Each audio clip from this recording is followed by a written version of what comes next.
contradictions produced by this Cold War world split into a capitalist camp and a socialist one, a colonial North and a colonized South, may seem to belong to a long-lost world. Having said that, Césaire's questions regarding the gap between ideology, socialism, and political practice, Stalinism, the theorization of the struggle in the colonies, as well as the fraught politics of internationalist solidarity between leftists in the Metropoles and revolutionaries in the Peripheries, are re-emerging today in the wake of the Arab revolutions. Nowhere are they more salient than in the case of the political and moral failure of wide segments of the anti-imperialist left in the Metropoles, who have either bluntly supported Assad for his quote-unquote anti-imperialism and quote-unquote secularism, or withheld their solidarity from the Syrian struggle for emancipation from a regime of mass murder. Hello everyone, and as we say on my homeland, may you live long and prosper. This is the Fire These Times, and I am your host, Joey. Patreon supporters get early access to all episodes, including this one, in exchange for helping turn this project into a full-time job. If you want to help out, please head out to patreon.com/FireTheseTimes and join the amazing community making this project possible.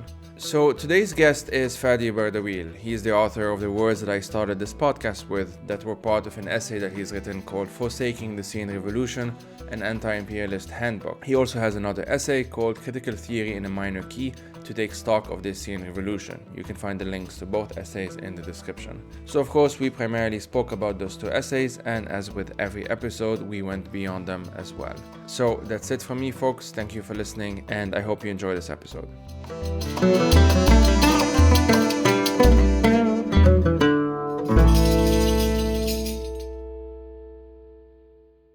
Thanks, Joey, for having me on your podcast. Again, I was there a couple of years ago to talk about my first book. My name is Fadi Bardawil. I'm an anthropologist by training, and I've been doing some work for a couple of decades on the leftist tradition in the Arab world. I've done some work on its aesthetic dimensions, an MA thesis on Ziad Rahbani and politically committed art maybe a couple of decades ago. And after that, I've done work on the Lebanese and Arab New Left that emerged in the 1960s out of Arab nationalism. And overall, my work revolves around questions of thinking about critical theory, post-colonial theory, intellectual history, and political anthropology. What I'm really after is interrogating traditions that had to do with emancipation in the Arab world, as well as looking at practices of political commitment and different modalities of public intervention. I currently teach contemporary Arab cultures at Duke University. Well, thanks for coming again. We'll be primarily talking about a couple of essays that you've written, and I have the titles here, so and obviously everything we talk about I will include in the description. So the essays are the Anti-Imperialist and Anti-Imperialist in quotation Guide to Forsaking the Syrian Revolution, which you've written for Jamhuriya, and the other one is called Critical Theory in a Minor Key to take stock of the Syrian Revolution. And so we'll talk about both and beyond as well. So let's just start from the start, as I always do. Can you talk to us a bit about those essays, and broadly as well, how did you start thinking about the Syrian Revolution, and why did you write those two pieces? Right, thank you. So I grew up. I grew up in Lebanon during the civil war started in 1975 and ended in the last quarter of 1990. So the Assad regime was one of the major regional players in Lebanon during the war and after the war, when the Syrian Assadist army remained in the country after the Taif Accord in 1990, and that regime was really the regime that was not only present militarily, but also sort of running the show politically. And to say that is to say that the question of the question of Syria and the question of Lebanon is historically a very, very entangled and intimate one. And for someone of my generation who grew up and witnessed, firsthand the regime in action in one's neighborhood, in one's backyard, to be interested in the Syrian revolution and to be interested in the discourses around it, particularly the discourses of people who very early on, very, very early on, like in the first months or so into 11, started dismissing it, was something I gravitated towards, particularly that I also worked on the Lebanese and the Arab left. So I started to follow, in the beginning, particularly certain Lebanese discourses.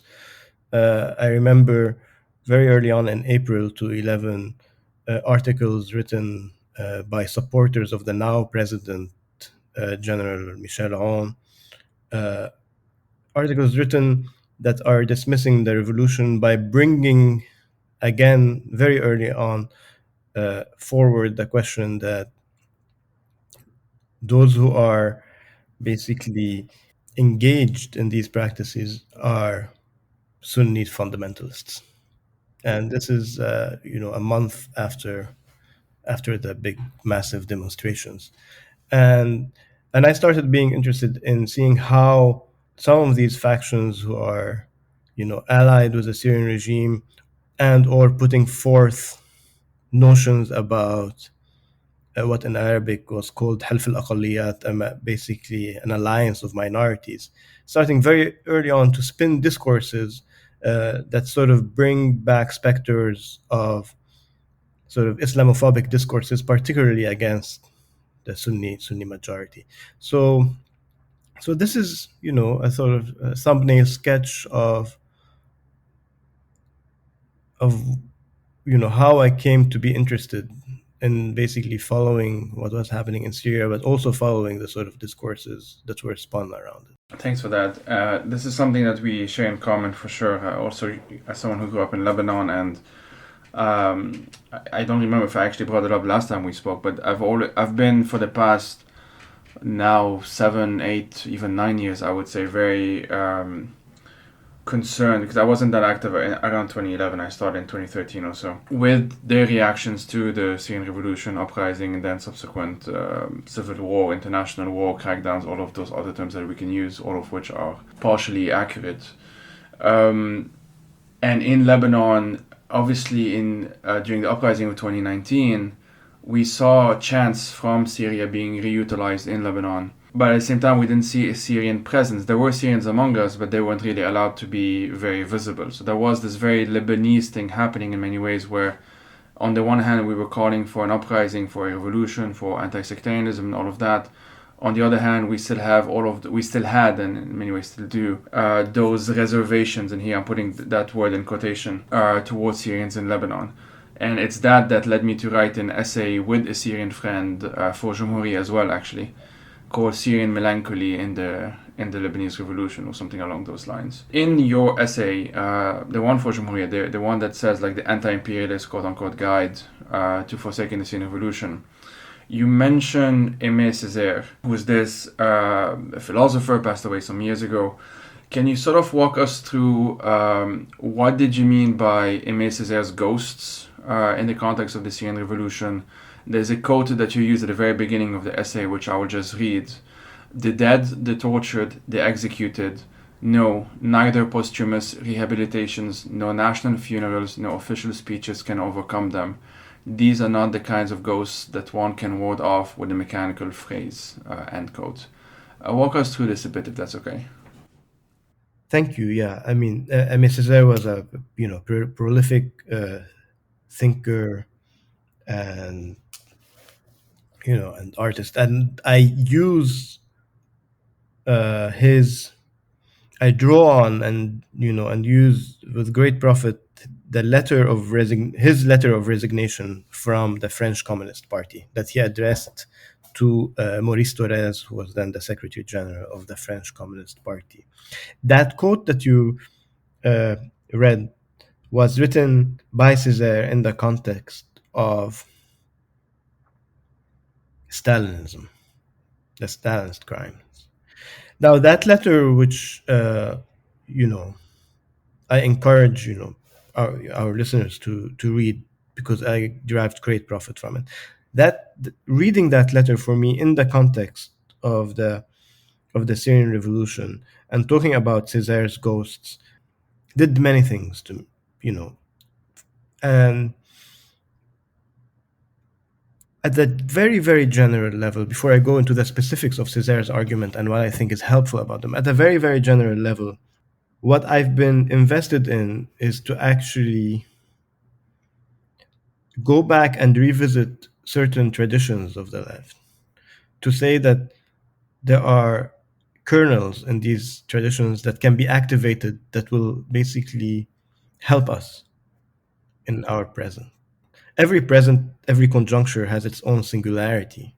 Yet, there are certain questions that we face in our present that earlier generations of militants and thinkers on the left have faced. And it's, I think, beneficial to revisit these works and these traditions for so that they are not only appropriated by certain actors or thinkers, and that, let's say, are pro-Assadists, and therefore you have to say that in order to resist these thinkers, you have to do it from a position which is outside the leftist tradition. So it's a way of saying that there is in that tradition a fertile ground to actually formulate arguments that can be in support of the positions that you are taking, and you are not leaving behind that whole tradition and entirely as one that is barren, that doesn't have any sort of fruits to offer you. But two, in the case of this very, very poignant and thoughtful letter by Césaire, he makes 3 points which I think are crucial to sort of speak, bring back to the table when it comes to discussing the Syrian revolution. In discussing the crimes of Stalinism, he was basically alerting his readers to how certain segments of the left either turned a blind eye to these crimes, like disavowed them, or even worse, sort of justified them. And by which he meant that that it was a way for, I think, the way I read him is that it's a way for him to tell us that there is a particular ethical bankruptcy when you think that crimes only happen in the ideological camp that opposes you, and you sort of disavow that crimes that happen in your camp. The second important point that Césaire makes in that piece is that he makes the point that that metropolitan communists in France, so to speak, rank their class struggle as more important and more primordial than anti-colonial struggle in the peripheries. So there's always the idea of, so to speak, a main contradiction that is dictated by the metropole. So we set the agenda, and your struggles, your practices are secondary to ours. And this is a point that I think you brought up in a few of the articles you've written about the Syrian revolution itself. Like, who's setting the agenda? What is the question that we're asking? And the third point, which is related to the second one, that he really sort of like mentions briefly, but like very, very sort of like incisively, is the question of paternalism, where he says that, where he sort of invites his readers to sort of move away from just thinking that, there's a big difference between the left and the right, or the communists and the colonialists in his case, because he says that at some point they both share a paternalism. And here he's basically telling us that it's not all about the beliefs, the ideologies you have. There's particular attitudes, a particular ethos that one could share. And I thought that this this paternalism of like, let me tell you, what things are about, or let me tell you what is good for you to do, is something which again resonated with me in, when I was basically reviewing all this literature and all these discourses and trying to sort of like analyze them. So the question of the crimes in your camp, the question of that's a question of ranking what struggle is more more important, more crucial, more primordial than the other, and the question of paternalism. The question of paternalism, incidentally, is a question that Yassin الحاج Saleh raised in an article for Jumhuriya as well when he was discussing solidarity. So that the risks of solidarity slipping into some kind of metropolitan paternalism as well. So this is why I thought that these are sort of Césaire's ghosts that sort of come back. These are Césaire's ghosts that come back to haunt us in a very different conjuncture, not the conjuncture of Stalinism and anti-colonial struggle, but the conjuncture of the Syrian Revolution and the Arab revolutions more generally, where you have mass movements of emancipations against the authoritarian and, in the case of Syria, mass murderous regimes that we inherited in the wake of national liberation. Yeah, I also even before you mentioned Yassin, I immediately thought of this. He was part of this film where he was saying that they, in which case he was talking about the Western left broadly speaking, but I think he was specifically referring to Slavoj Žižek as well at some point, and I forgot the context, but it was something along those lines. He said like they do not see us. They simply do not see us. They do not see our suffering. They do not see.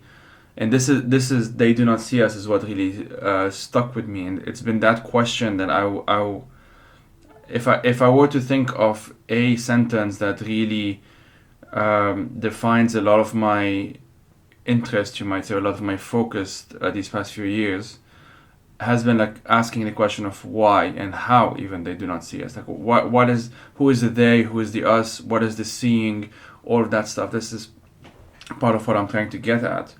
And it sort of segues well into the next question I had for you, which is you have this focus as well of like, on the one hand you have the leftists in the metropoles, as you call them, and then the peripheries. And I was wondering if you can sort of talk to us a bit more about, so I'm going to quote you first. So you wrote in that 2016 piece, the fraught politics of internationalist solidarity between leftists in the metropoles and revolutionaries in the peripheries are re-emerging today in the wake of the Arab revolutions. As I sent you before as well, I wasn't aware of this essay when I wrote a piece for Lausanne, which is this decolonial left Hong Kong oriented outlet, and now a lot of whose members have actually since gone into exile, especially since 2019 and the subsequent crackdowns. And I had written this blog post. It was like on my private blog. I shared it on Twitter, and a number of people shared it. And among them were these Hong Kong, Hong Kongers, a number of whom are our friends. And they reached out and asked me if I could republish it on their website with some modification, basically because the tone was different and stuff. And this was one of many, and it's an ongoing process, and it's going to continue for sure. These kinds of conversations and parallels that I'm seeing between the specifics aren't necessarily the same. So like the context in Hong Kong is different than the context in Syria, different than the context in Bosnia, obviously in other contexts as well. Yeah, the details are never the same, but there's this sort of sentiment of being abandoned, or a sentiment of being rejected, demonized, silenced, all of those other terms that we want to use, all of the above for that matter at the same time sometimes. Can you talk to us a bit about this tension, if that's the correct term, between leftists in the metropole, as you call them, and the revolutionaries in the peripheries? I mean, it's a very big question, but part of my critique of certain segments of the left who were, to go back to what you mentioned about the politics of representation, who were either straightforward Assad apologists, or in a more, or those who sort of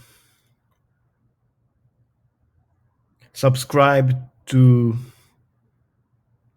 a certain kind of, there are two narratives to this story, and both narratives have some problems in them. Let's weigh the pros and cons, because there's different varieties. Not everyone is in the same bag. Or those who insisted on casting the Syrian revolution as a tragedy that has no author,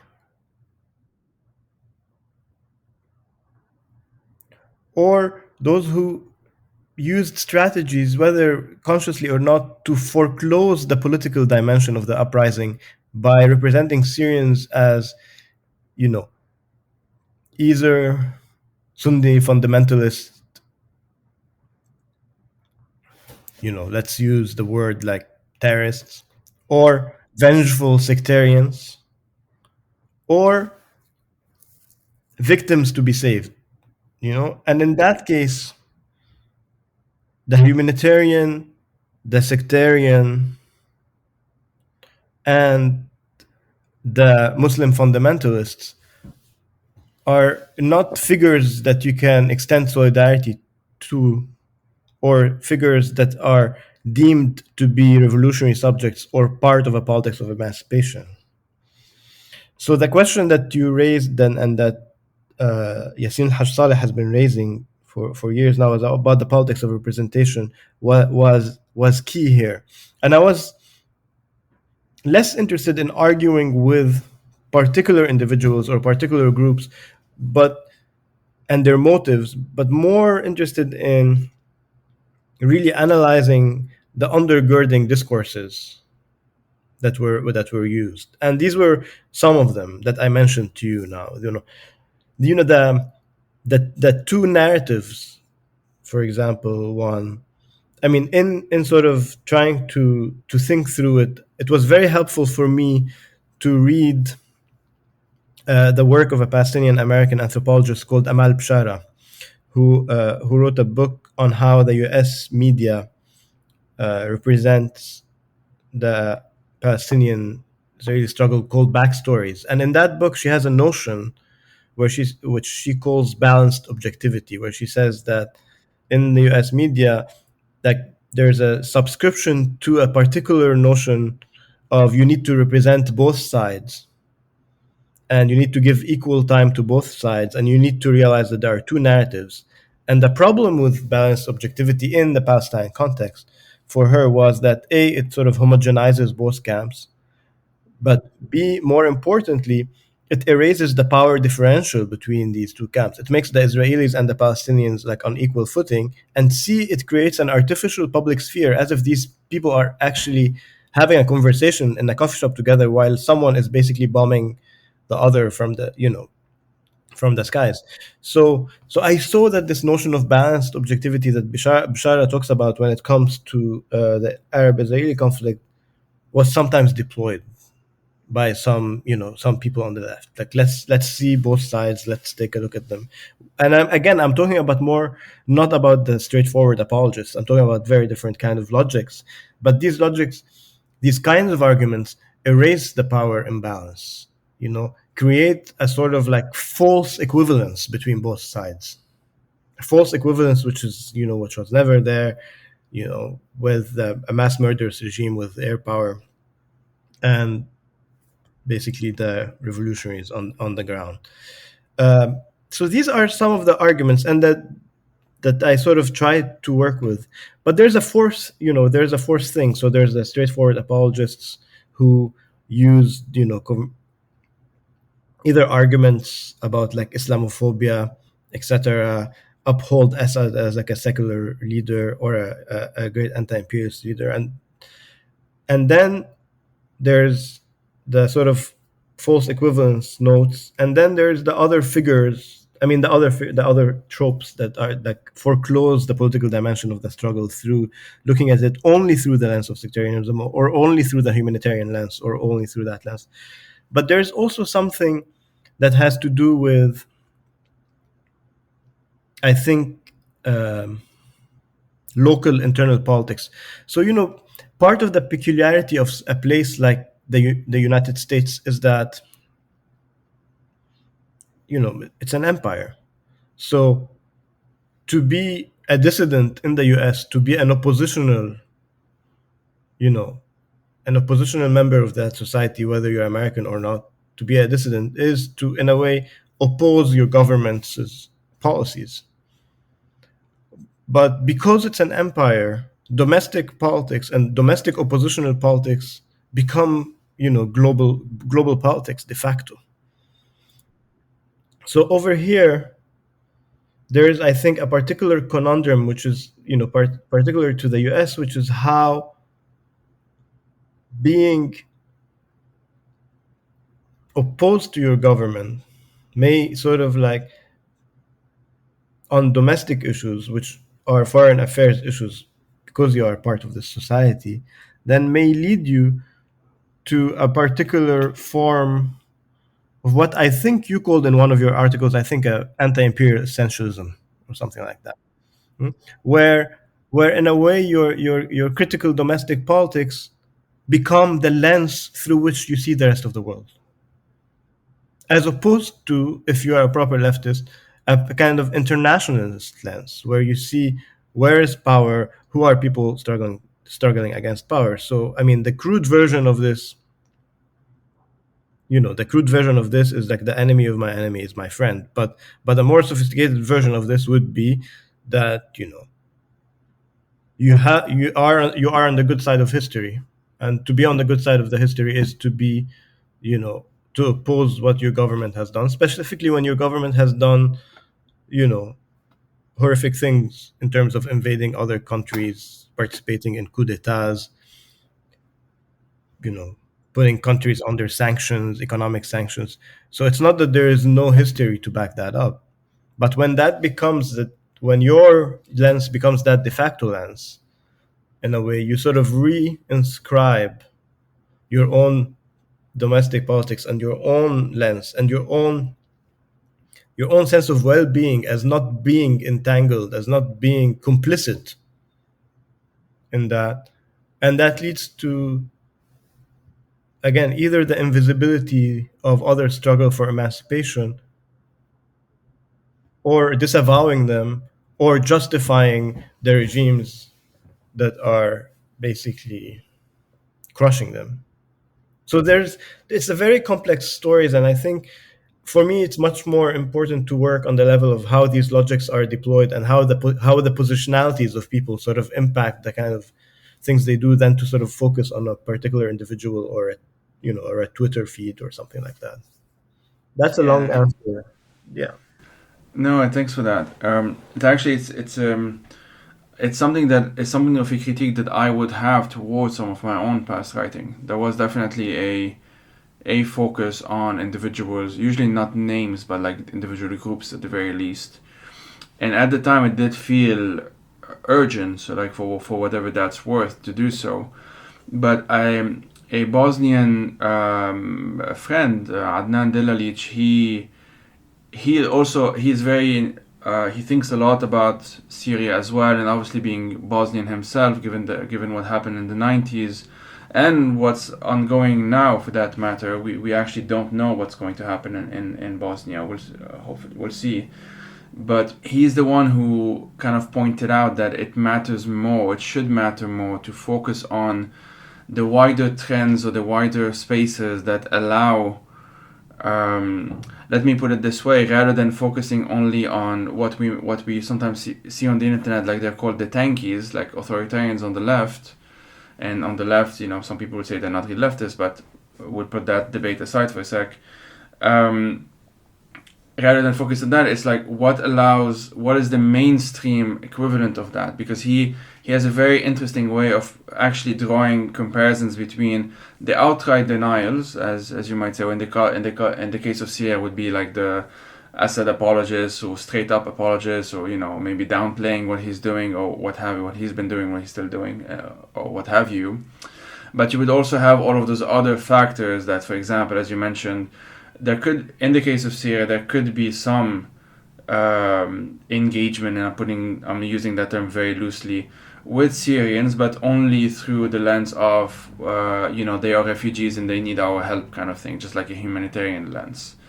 And we saw the same for me, I think of London a lot. Like I saw the same types of groups, kind of established figures or established groups on the left in the UK or on the British left, simultaneously downplay the horrors of the Assad regime, or outright denying them, or what have you. Sometimes in the name of cold, quote-unquote, pragmatism, the whole thing, as you said, well, he's the secular leader, blah, blah, blah, and sometimes other reasons.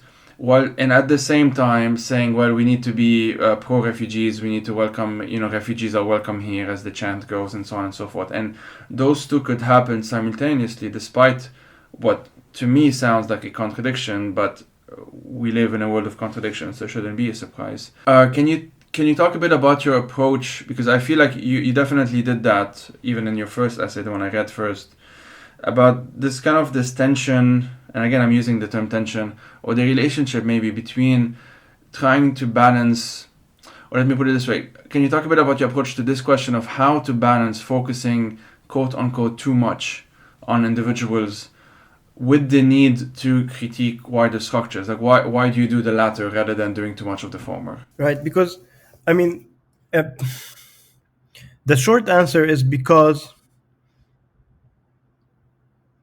by following what were like these discourses and these appearances, I kind of thought a bit like a social scientist, which was my training. I'm like, I see patterns, and I really saw patterns that different people repeat. One pattern was like importing wholesale the anti-war movement rhetoric, as if Syria was Iraq in 2003. I remember this demonstration in the first 2 years of the revolution in Chicago, and there was this person demonstrating with a banner that had written on it, U.S. and Israel, hands off Syria. And it struck me, and I'm like, I don't know what that individual's motives are, but they took the time to like handwrite a banner which says, and so very similar banners even to the ones that we witnessed in, February 2003, around that time before the invasion of Iraq. So I realized that there are patterns, regardless of the motives of people, that I cannot detect. Some people, again, that are very clear in the fact of being Assad apologists, but there are some people who really I can't access what motivates them, but I can see what kind of discourses they are deploying that basically resurrect certain tropes, certain themes, which have strong ideological interpretive power on the left. Like the anti-war one, for example. Another one which I thought was repeated was this resurrection of like McCarthy, like saying, oh, there's a McCarthyist campaign on Twitter, or there's a McCarthyist campaign on social media. And when McCarthyism, people were put in jail, people lost their jobs, people were persecuted by a state. So to sort of like borrow that sort of expression, which has such a heavy sort of like effective ideological memory load, and to deploy it for social media sort of like threads or conversations, is something that does a particular ideological effect. That's so these patterns I started noticing, and that's why I wanted to go to the structure. A third pattern is what I call deflecting discourse, which people refer to as like what about. So you talk about the Syrian whataboutism. You talk about Syrian revolution, and then people are asking you, why aren't you talking about another place in the Arab world that is not in the same game, like Yemen, or why don't you talk about what Saudi Arabia is doing, or what? So you deflect discourse.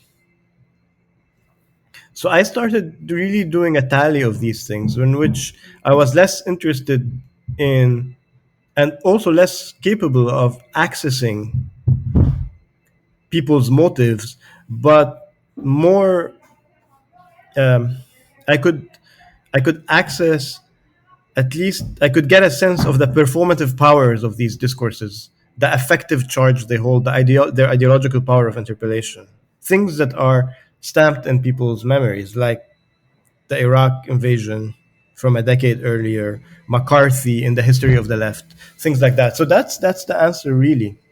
Seeing these patterns and not being able to, and not being interested and not being able to access motives on the one hand, but also seeing things repeating themselves. So I think one should tackle these logics to be able to sort of undo their grip, or provide another, basically a narrative of the event. Yeah, no, that makes sense. And rhetorically, I can think of the slogan "Stop the War," which is of course also the name of a group in the UK. As like, just if you think of just that sentence alone, like "Stop the War," it says a lot of things. It says that there's a single war. Two, it says that stop is somehow in our hands. Our here being in the West, or the UK, the US. And three, it's sort of, I don't know how to say this, but in many ways it erases the fact that a war has been ongoing prior to writing that sign. Is how I'm trying to picture it here. Maybe I didn't express it well. Because another thing that also does, I think, and I remember having a conversation to that effect with a Syrian friend, a couple of them actually. It sort of tells those, it sort of doesn't have them in mind. That sign doesn't have them in mind. Like they are rendered abstract, as one of them told me. Like they don't actually erase. Again, like this whole question of being erased. They don't see us, to use Yassin's words, Yassin Hashtarah's words. But I do see the value in what I definitely, and I agree with you. I do see the value in, rather than looking at what that individual might be thinking, because that individual could be part of the protest and was handed that sign, so like even the individual motives don't matter as much. And we've seen that happen because, especially in London, you have these very like well-established signs in many ways that are just recycled, one might say, depending on the context. So this is something that I'm yeah, it is true that in 2015, 2016, 2017, around that time, up until more or less the fall of Aleppo in 2016, more or less the end of 2016, around that time, I would say, we saw a lot of these protests that, to use a common term, triggered a number of emotions in me and in some of my friends that were emotions of hurt, of anger, of yeah, all of outrage in many ways. And what they also did, and this is something that I mentioned a number of times, and I had a conversation actually to that effect with another Hong Konger, Shareah, I think it was last year. I had her on a second time a few weeks ago. But in our first conversation, we were talking about the emotional cost of disinformation. And one thing that is still, I think, misunderstood, it's not a matter of just, oh, this is wrong, here is why this is wrong. It's more that the time required, whether literally or emotionally, like the emotional labor required to debunk this or what have you, is always greater than the effort required to put out a false statement. And this is the whole bullshit asymmetry effect, I think it's called, on the internet. Like basically, false news spreads much faster than any attempts to correct it and so on. And there's a number of reasons for this. Some of it is the structure of social media, some of it is older problems and so on. If it's okay to kind of go back a bit to Aimé Césaire, because I'm very interested in looking at the thoughts of someone like him, having such and I'm still very much in the beginnings, I would say, of exploring his work. So in no way would I describe myself as like confident in understanding everything he had to say, or at least most of what he had to say. But this notion of hauntings is something that I do look at in the context of Lebanon. I look at hauntings specifically in my thesis on the post-war, and I put post-war in quotation when I use it in Lebanon, i.e. The disappeared, as al-maf'udin, as we would call them. And I look not just at what those people who were forcibly disappeared, what do they represent in quote-unquote post-war Lebanon, but what about their loved ones? Because their loved ones are part of the post-war, like quite literally, as in many of them are still alive, but they're at the same time also rejected from that post-war because their loved ones were erased, and there are a number of reasons for that. I'm wondering if you can talk to us or explore this notion of ghosts. Like, why did you think of the term ghosts, and what do you think these ghosts, and whether it's singular or plural, has or have to tell us in this conversation about the failures, we might say, or limitations or whatnot, this lack of internationalism, maybe you might say? To be honest with you, when I didn't dwell on the matter and sort of conceptualize it further than what I told you in terms of the 3 points of thinking about sort of the return of these sort of basically tropes of disavowing crimes in your own ideological camp, reinscribing the Metropoles political priority as first and foremost, what matters, which is evidenced in that sign I told you, like, US and Israel hands off Syria, as if it's a US and Israeli affair.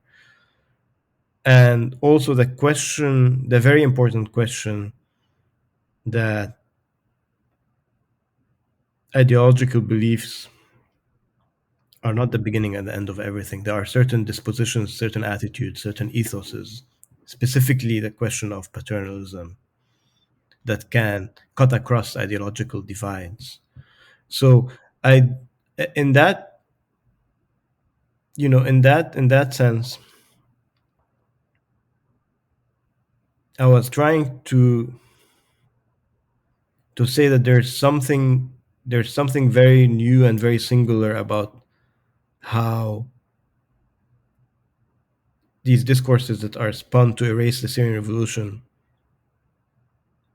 are happening, like the modes they're happening in, or the platforms they're using to sort of like initiate themselves, but also to say that from the point of view of the Syrians, that struggle against invisibility, that struggle against the erasure of the crimes committed against them, and that feeling of paternalism that can come from friend or foe is something that has been experienced in the past by some anti-colonial thinkers like Césaire, and there's value in thinking about that. I do not think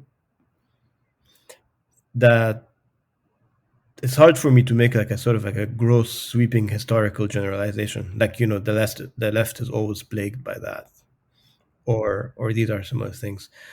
So for me, it was very much a strategic, like invoking Césaire's ghost was a strategic intervention to bring back a memory of certain anti-colonial struggles that could actually be very significant and helpful in these post-colonial anti-authoritarian struggles. So in a way, it's a way of connecting certain anti-colonial struggles with the struggles of the Arab revolutions and basically the emancipations, as opposed to a certain line of the left that I discuss in the second piece, which basically is critical of the Arab revolutions because they do not have supposedly the anti-imperialist and the sort of thick social justice agenda of the revolutions of the 60s and the 70s, because that's an argument that's made as well. An argument about the fact that these revolutions do not carry emancipatory charges like the 60s and 70s revolutions. So there is a way in which, again, I was interested in reappropriating that history. I mean, concerning your own work, about the disappeared, I think the question of haunting there is takes a much more, takes much more important, significant space in thinking about the return of the repressed, basically that which the regime has sought to repress. I'm of a particular generation that sort of like remembers the early 1990s debates that were being held in Beirut about the question of memory and how to think about the memory of the civil war and the memory of the city, in part, in opposition to the project of Solidaire. But there, the question of haunting, the question of repression, and the question of that will become the return of the repressed later on, I think is a different register than the one I was working in. But I would need to think more about it. No, that makes sense. And yeah, there are intersections, but they're not necessarily the same. And dwelling too much on the comparisons can sometimes risk flattening them as well. You mentioned the second essay, and it's what I wanted to ask you next, because the title is Critical Theory in a Minor Key to take stock of the Syrian Revolution. You already talked a bit about that, so just feel free to expand on what you already said if you want. But what did you mean by in a minor key, and how does it relate to, how does critical, I'm gonna ask it very broadly, how does critical theory relate to the Syrian Revolution? I mean, the two essays are connected, even though the second one is less of a public intervention and more of an attempt to think the question of politics of representation, visibility, and solidarity not on the level of deployment, exclusively on the level of deployment of ideological discourses, but of thinking about the domains of operation of critical theory. Like, how and where does critical theory operate? And in doing that, what risks, for example, are incurred in rendering certain struggles invisible, for example, not because of ideological motives, but because the way in which these critical contraptions operate on different terrains. Let me explain what I had in mind, particularly in that essay. I mean, first I was thinking about, in the first part, I was really thinking about how there are certain ideological propositions that start acting like first principles for some segments of the left, like anti-imperialism or secularism. And what I was after was basically doing a dialectical move whereby I say that what started out as something that has an emancipatory charge, like being an anti-imperialist or being a secular, in a very different context, in a very different setting, could basically be transformed into, either an instrument for a regime or as a first principle that erases or renders invisible struggles on the ground. So it was a call not to transform these first principles into like metaphysical, sort of like ahistorical universals that are supposed to apply anywhere and everywhere. So secular, always good; religious, always bad; anti-imperialist, always good. If not anti-imperialist, therefore bad. And we talked a bit about that in the first essay, but really I was really after trying to actually capture that these concepts have a particular history and they could be appropriated for different ends and purposes. So there's a call for basically being alert to how they're deployed, by whom, when, and how that deployment may shift their valences. But the second point was more about critical theory. And the reason why the title is Critical Theory in a Minor Key, because what I was afraid of is that the big critical theories, that big concepts, for example, like neoliberalism, sometimes sort of like, because they have such strong subsumptive powers, they risk erasing the struggles of men and women on the ground by basically taking these like sort of very, very, very sort of like bird's eye view of things. I mean, the argument I make in that essay was, an argument that is critical of a very seasoned, academic observer of Arab politics, Asif Bayat, where he says that, revolutionaries, something to the effect in his book Revolution Without Revolutionaries, that the revolutionaries were all sort of like, whether they're Islamists or secularists, he says they were all sort of like conditioned by a neoliberal climate. And my qualms with that is, sort of like the behaviorist languages of like being conditioned, but also the very, very big blanket sort of like assertions.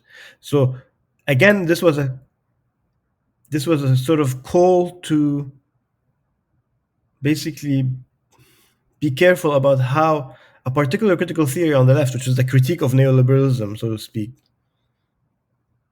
can become this very capacious concept that actually renders the struggles of people on the ground invisible in a supposedly critical vein.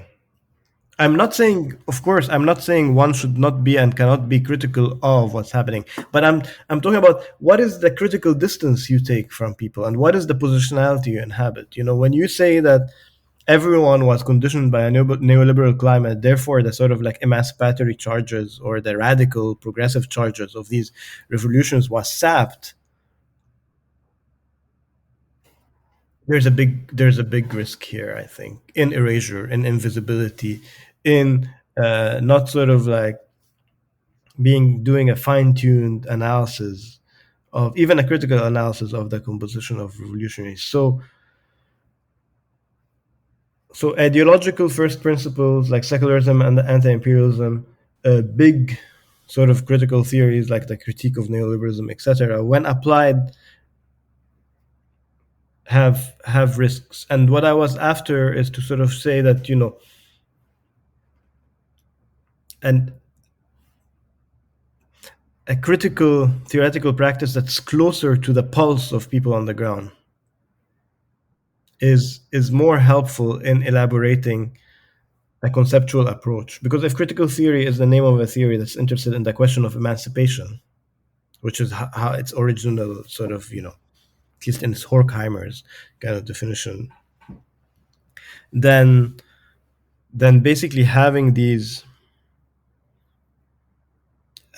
big concepts that sort of like subsume everyone under their logics of operation carries a lot of risks. One thing that, for example, I remember, or I still think about, like the accusations that I didn't see them at the time because I wasn't really looking for them, but it's something that I read later on, of like he basically like almost like the, let's say, the Syrian revolution, as if it had to tick a number of boxes before being seen as valid enough. And even more recently, like the one in Hong Kong, the 2019 uprising, which happened around, it was before then, but it escalated, you might say, around the same time as the uprisings in Lebanon and Iraq. So we saw, and I was part of these conversations, like looking at parallels and obviously lots of contrasts as well. But the Hong Kong ones, famously or infamously, included some people who were waving the American flag, for example, and that sort of thing, even like pro-Trump stuff from time to time, as if the existence of as if the presence of those people negates what, let's say, the majority were thinking, and negates the cause itself, or negates the otherwise legitimate. It's as if I can imagine the person engaging in that rhetoric, in that discourse, I should say, dismissing those protesters in Hong Kong. They do a number of things. They erase everyone else, so the people who are not waving those American flags, blah blah blah. But the other thing is that they prioritize the waving of that flag. And here I'm being very visual on purpose. It was a minority anyway, but it was visual. It was very visible. It was very obvious in many ways. They were not, which is on purpose, of course. It was a part of a publicity stunt, I should say, to gain attention on themselves. Those people themselves who were waving those flags, and the UK flag, I should say, as well, the Union Jack at some point. But it erases it erases everyone else, and at the same time it says that now that those flags were raised, nothing that has happened before is valid anymore. The underlying problems are no longer worth analyzing. They're no longer worth engaging with. Which effectively what it does is give a carte blanche, essentially, to the forces seeking to repress them. And I don't mean this literally in the sense that if you tweet something you're responsible for what the CCP does. Obviously not. I'm not gonna go that far. But it's sort of, it becomes part of this. How would I say this? Yeah, it just become, if the CCP, and here I'm using the Hong Kong example just to kind of continue on this example, had a number of tactics of like PR tactics, erasing those other Hong Kongers, erasing the majority, erasing the cause, erasing the underlying principles, you might say, or the inherent justness of that cause, you might say, inadvertently participates in those PR efforts of the CCP, and you become a useful idiot, as that term would be. And I know that term was used in other contexts in ways that I would disagree with, but I'm just using it in this context. And this is something that I've definitely seen, again, repeated in different ways, from the Bosnian context to the Hong Kong context, to the Syrian context, to other contexts, Libya context for that matter, and so on and so forth. And I don't even know enough context, but I'm sure there are other examples as well. And those comparisons is sort of what I wanted us to wrap up this conversation before getting into the book section, because the first time I had you on, which is episode 14 for those listening, so that was in the early phases of the podcast, I would say, like almost 2 years now, we spoke about, as you mentioned in your introduction, the Arab New Left, as it was called in the 60s, the Lebanese and Arab New Left in the 60s. Given that you were kind of focusing on the praxis, what they were doing, but also what they were saying, the discourses, the rhetoric, and so on. Is there any kind of, and I'm not saying there's a direct comparison, but is there anything that from that research informed you in thinking about the Syrian revolution? Because that's what I would be very curious to hear about. So the question of the politics of invisibility and solidarity, again, the setting is very different. And I'm saying the setting is very different because back then we are in the heart of the third worldist moment. So there were basically metropolitan solidarities. This is not the moment of Césaire in the 50s. This is the moment of the 60s and 70s and the third world. So there were basically extension of solidarity. So the Palestinians were the outliers, and they're trying to think about their question of invisibility. So different conjuncture, but the question of politics of representation and its relation, it's not only an epistemic question, it's a political question because it basically is related to the question of political solidarity. Like how do you sort of, that was one thing that was in that archive that one sort of thinks of. The other one, which was basically a very old staple of post-colonial regime, is trying to excommunicate revolutionaries and dissidents from the domain of legitimate politics by accusations of treason. تخوين. So the idea of the rise, those who rise against their regimes, those who speak up are agents of foreign powers. This is a second point. I'm thinking with you here on the spot. A third point, which is very old and people are not aware of how old that is using the Palestinian question by the regimes as the main contradiction to quiet internal opposition to the regimes. So thinking of using, in a nutshell, using the Arab-Israeli conflict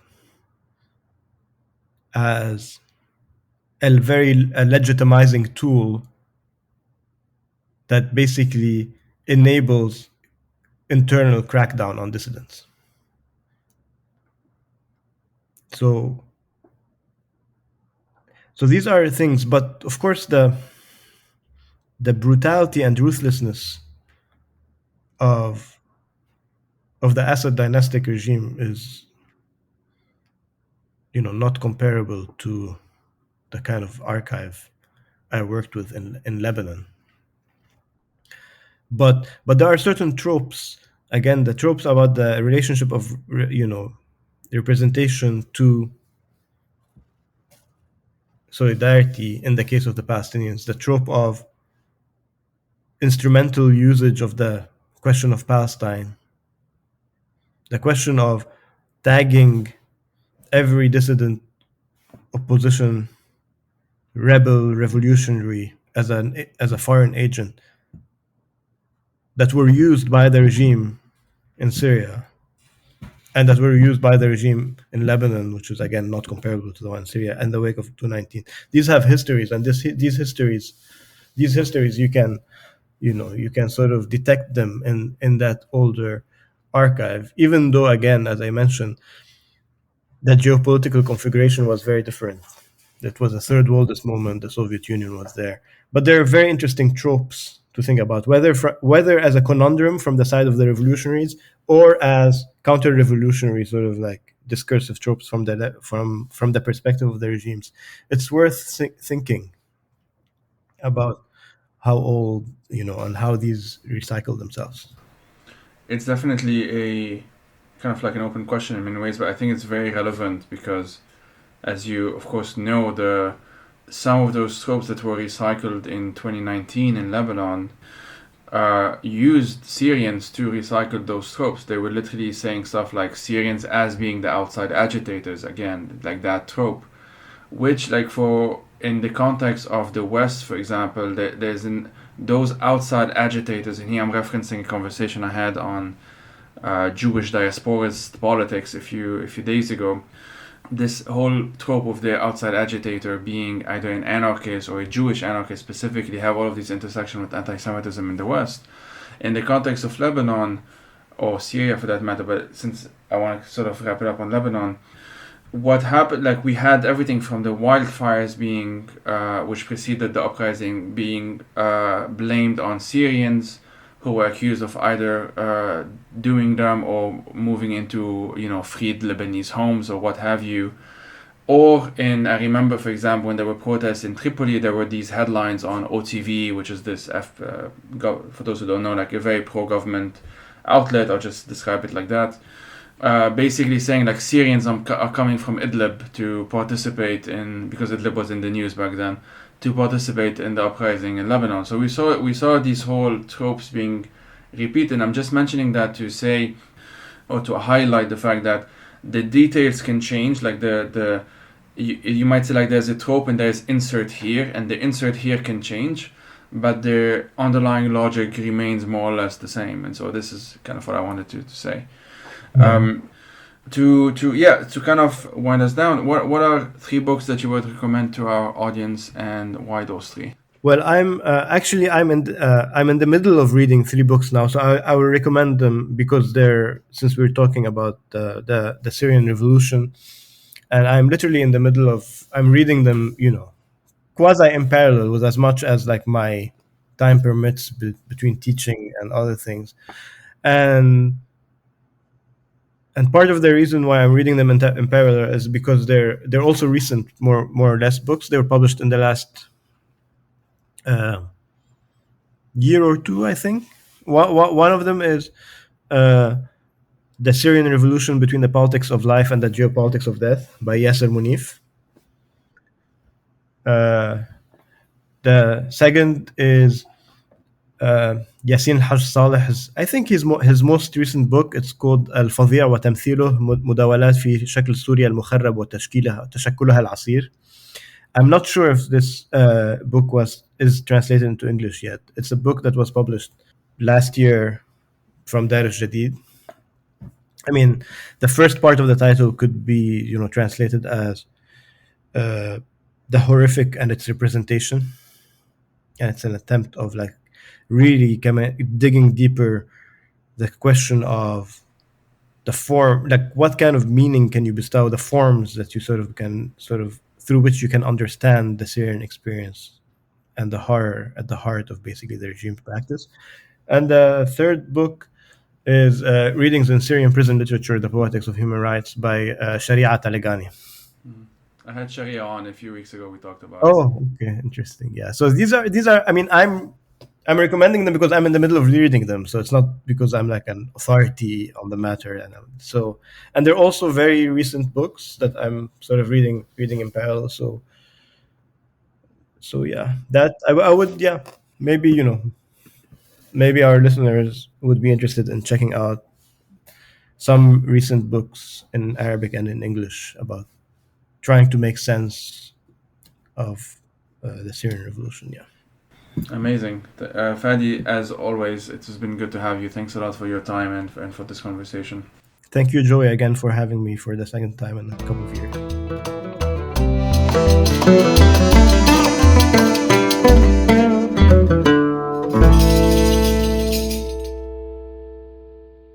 The Fadi's Times is hosted by myself, Joey Ayoub.